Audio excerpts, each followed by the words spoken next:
Boom. Good morning, everyone. Good morning, crypto warriors, and welcome back to the Gentlemen of Crypto, episode 165. Today is Friday, May 11th, and I'm King. And I'm Bitcoin Zig, and we are here to bridge the gap between cryptocurrency and the community Monday through Friday at 10ish. At 10ish. Oh, yeah. So, hello, everybody. First and foremost, unfortunately, we won't be able to do the Bread Wallet interview today. We have to reschedule it. They had some conflicts on their schedule this morning, so we rescheduled it hopefully until next week on Tuesday. So, we will keep you all updated on that.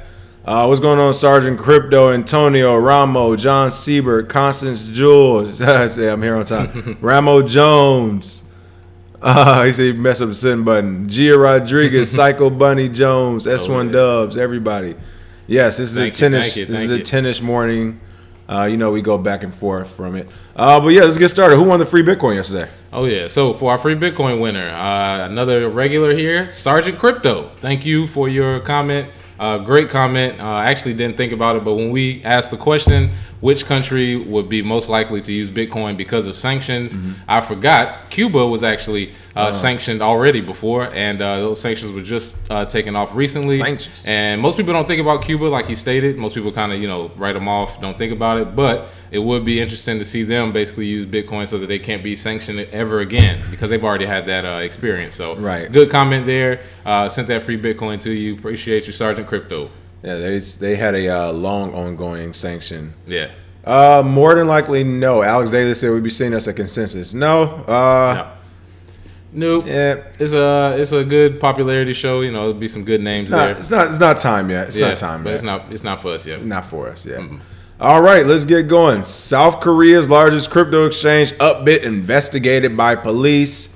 And of course, they put Marcus react. Marcus react to everything, according to some of the editors on these news stories. But Upbit, South Korea's largest cryptocurrency exchange, is being investigated by local police and investigators for alleged fraud. Local news outlet Chosun reported today, May 11th.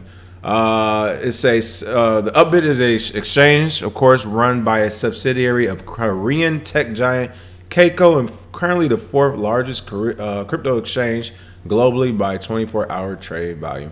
What is going on with Upbit and the feds? Well, it looks like in the middle of the night, they ran up in Upbit's offices with them things, and they basically were like, give us your servers, because what we see here is a textbook raid by the police, who basically believe that they have lied on their books, either the taxes they collected or their bottom line as far as what they've made crypto-wise, which is, in my opinion, if it wasn't for the law in place, infringing on their rights as a private company. Right, that kind of was weird to me. That's kind of weird that, and their earnings are in crypto. So especially this quick as well. This quick. I mean, in my opinion, how did you establish an investigation, do a raid that quick? Yeah, I mean, I think they've been planning this for a while. They've been trying to find a target if they were looking for one. But I wouldn't be surprised if tomorrow there's news saying it wasn't really a raid. It was just like, they showed up and they were like, we need, to turn over whatever. Well, they're making them do it. That's a raid. If it is that bad, whatever, they turn over everything and they have to close for, extended amount of time. Right.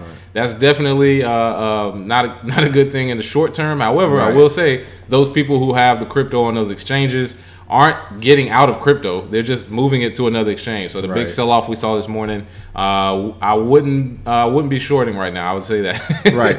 Chosun reports that police believe the exchange has faked its balance sheets and deceived investors. So it looks like they sent 10 investigators to the exchange's head offices in Seoul at 10 a.m. this morning, Seoul time, of course.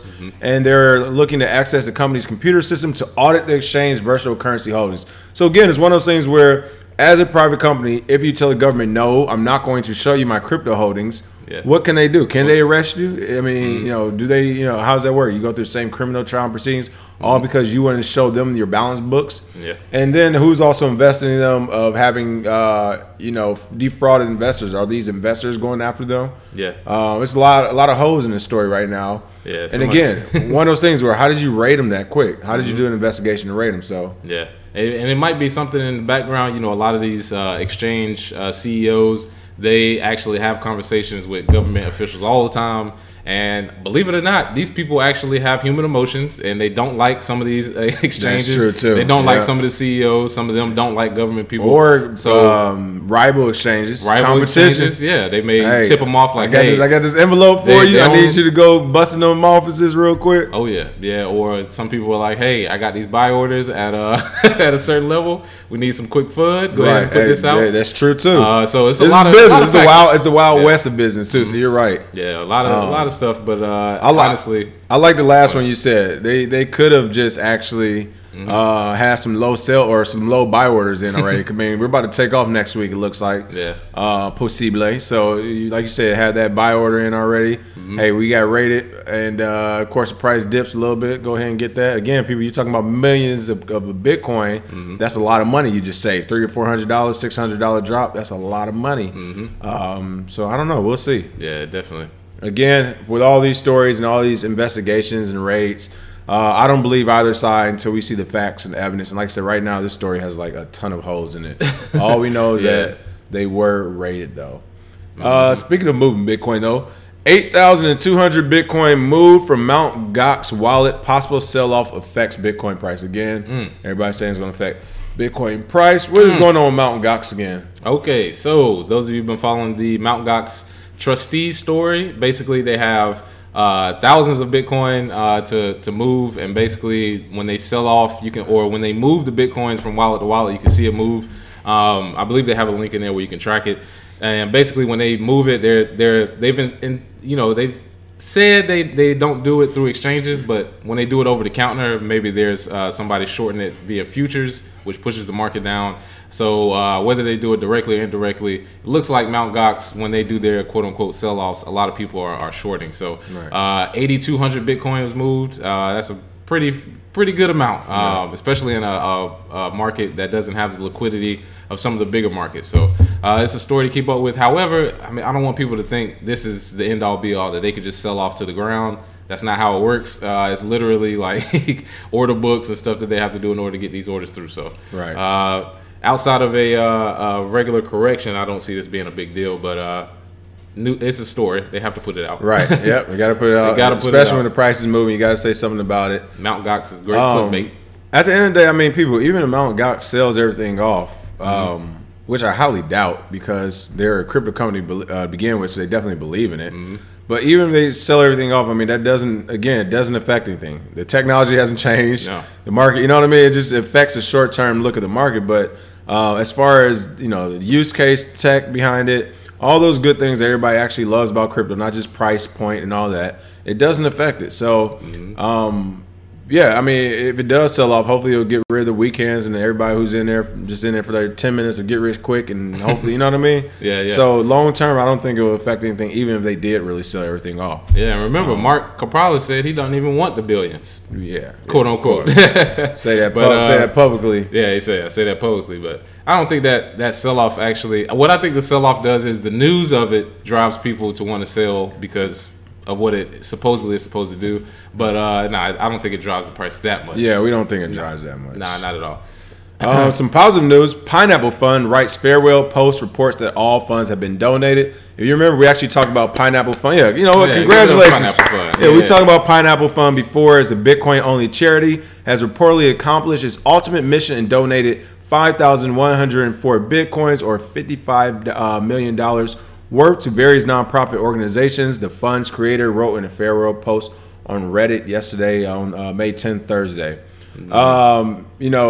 He was basically saying they were hoping to have, what was it, like $86 million worth of Bitcoin to give away. Yeah. But of course, because that price dropped in December, it came down to about $55 million worth. Still a large amount. That's what they donate to various charities. It looks like they donated 60 charities around the world, supporting a variety of projects from clean water supply in sub-Saharan Africa to digital rights protection. And of course, we are all about digital rights protection. So kudos to Pineapple Fund. Way to lead the way. Yeah, one of the more positive aspects of crypto, we always see the negative stuff in crypto that people want to talk about. But it's great to see people who, in my experience, are more giving than anybody else I've ever worked with in any other space. So a lot of crypto people getting into nonprofits, give it away for free, especially early adopters who have thousands of Bitcoins, and they're like, I mean, how much Bitcoins can you really have? So good to see there, and hopefully stories like this get pushed to the forefront. Been going on a long time. So. Right, for sure. What's going on? Welcome, Mike Outlaw Williams. Said he saw us on Laban King's Facebook Live and he's hooked. Well, thanks for joining us. You are officially a crypto warrior. Join the warriors. Yes, for those who don't know, you can go on. It's not invite only, is it? It's invite only to the page, but the actual show, you can go right on the New Black Wall Street page. The New Black Wall Street on Facebook. You can join that group and. We did an interview with Laban, was it 2 days ago? Yep. A couple of days ago. So you can check that out there. And they have a bunch of other great financial news and investment type stuff you all can look into. Oh, yeah. All right. Exactly, Psycho Bunny Jones. You mean we're not all crooks. And that's the crazy thing. And everybody always talks about how generous the crypto community is. It has to do with the people. It's not a bunch of crooks that swarm into the community like you see in the banking industry. You don't see banks starting funds out the blue and giving back.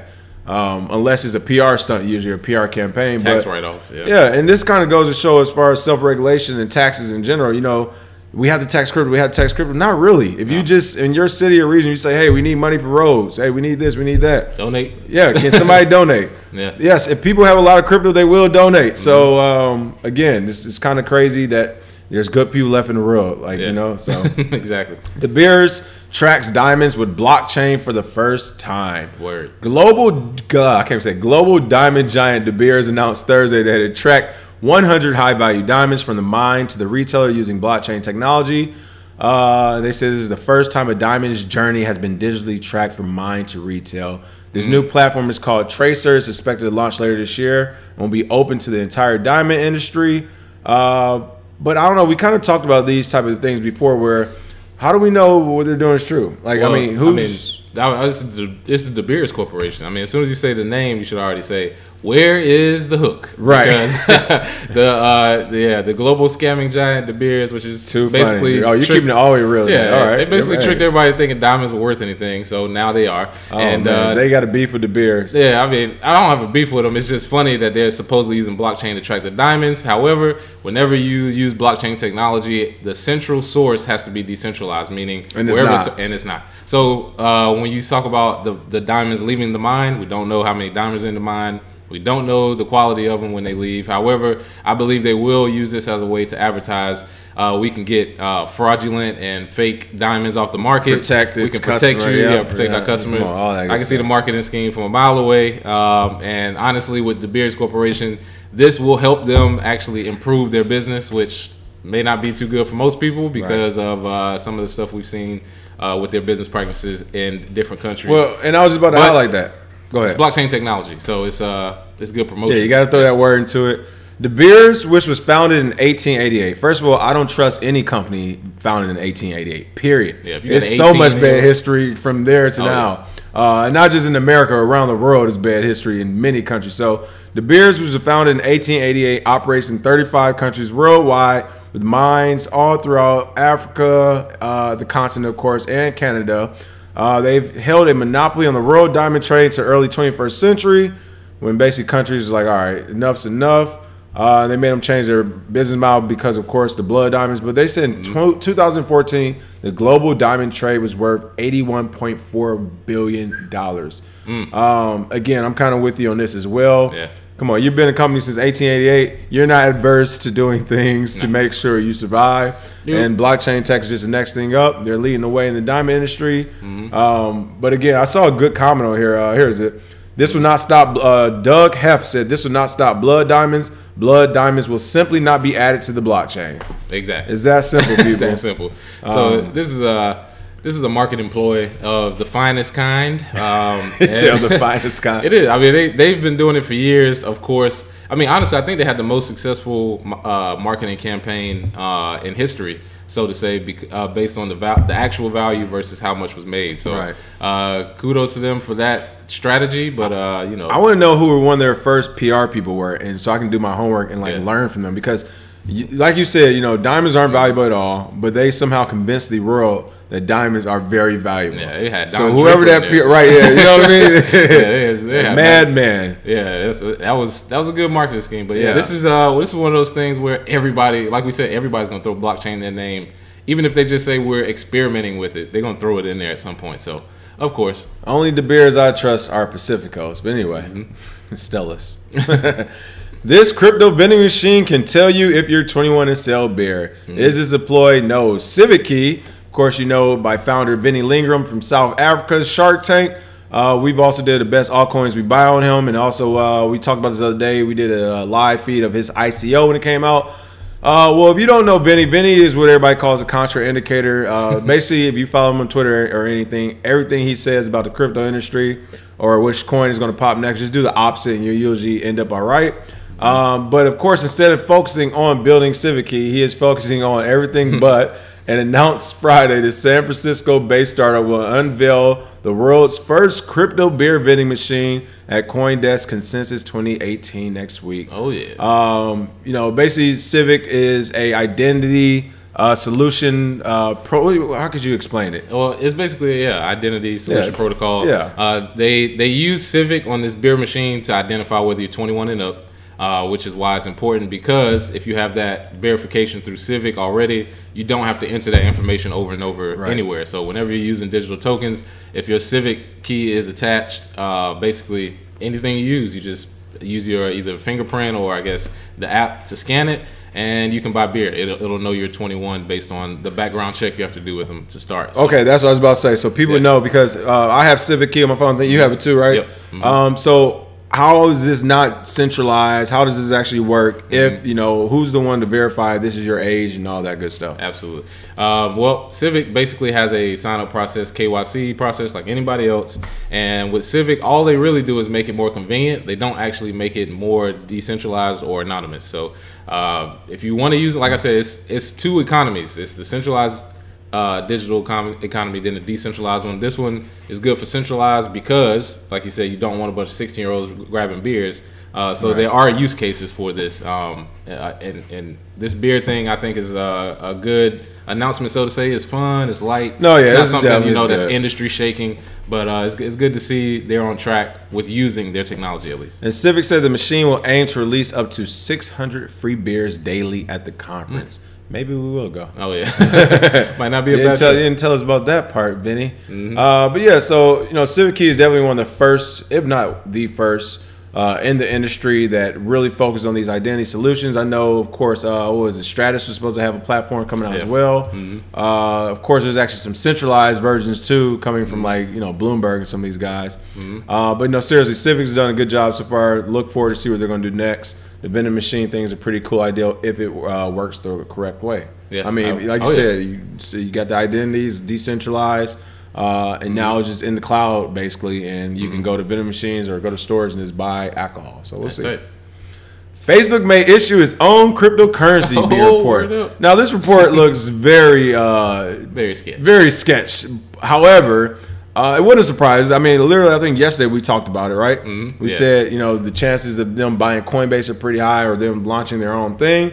This kind of goes right in line. But social media giant Facebook is exploring the benefits of releasing its own cryptocurrency. Financial news outlet Cheddar reported on Friday. Now, here's why it's sketch to us. There isn't a link in the story to it. And also, before today, I don't think I've ever heard of Cheddar. Yeah, I'm looking at Cheddar now, and it's just looks like a regular blog site you can make on WordPress. But a little BuzzFeed action going on. Yeah, a little BuzzFeed. And plus, the article really says nothing about Facebook making a crypto. It says that they're very serious about blockchain technology. That's basically all it says. It doesn't say anything about them making a crypto. I hope they have some sort of source that's credible, but who knows? And then their senior report is basically saying that Facebook is specifically interested in creating its own digital token, which of course will allow us more than 2 billion users to facilitate transactions around the world. Okay, blah, blah, blah. The point is, that's every company, people. Everybody asks us about Amazon all the time. They ask us about Facebook, all this.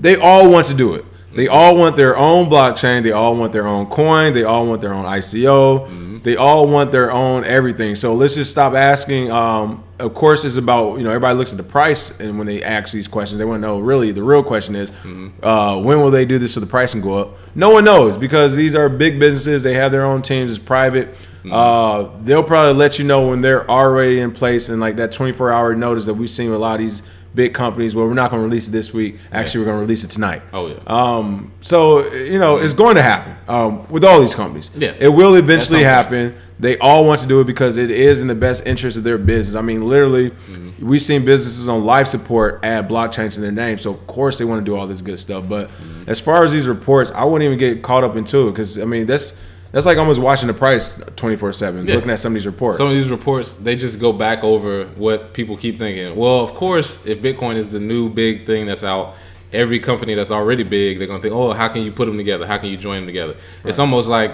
with any music. As soon as somebody gets popular, they're like, well, can he join up with such and such, join up with whoever's popular at the time. So just because it's there doesn't mean they'll use it. However, I would not be surprised to see a utility token from Facebook.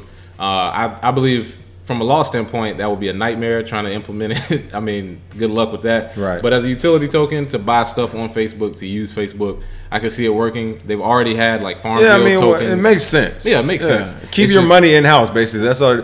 I think we're going to see that with everything. People we talk about, anything that can be tokenized will be tokenized, and if you have your own marketplace, then of course you're going to create your own economy. Now that you're I won't say, of course, that you're allowed to, but now that the technology is there, the biggest thing with places like Facebook, and you know what, Facebook and Amazon, I'll say this, the only reason why they haven't created their own token right now to keep everything in-house is because it's not worth to fight the regulators. Yeah, it's not worth it. It's because they're already Facebook here says like a $533 billion market cap. It is not worth them to put $533 billion on the line just to get even more, or to go down that road for a fight, because they will fight.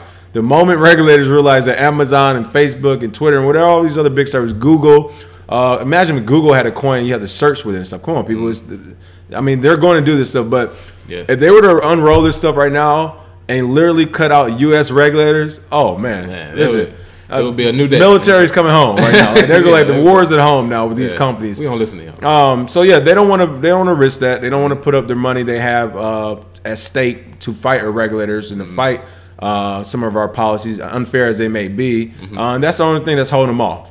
But the moment they figure out the legal way to do it, or that gray area way to create their own stuff and keep all their money in house, they're going to do it. Yeah, I think utility tokens, if they figure out a way to keep it utility and basically say the speculation price is for the market, not for the utility token, they'll figure it out. But I think in the future, we'll be interested to see if all these companies have their own token, and what you make based on your job is split into those different tokens.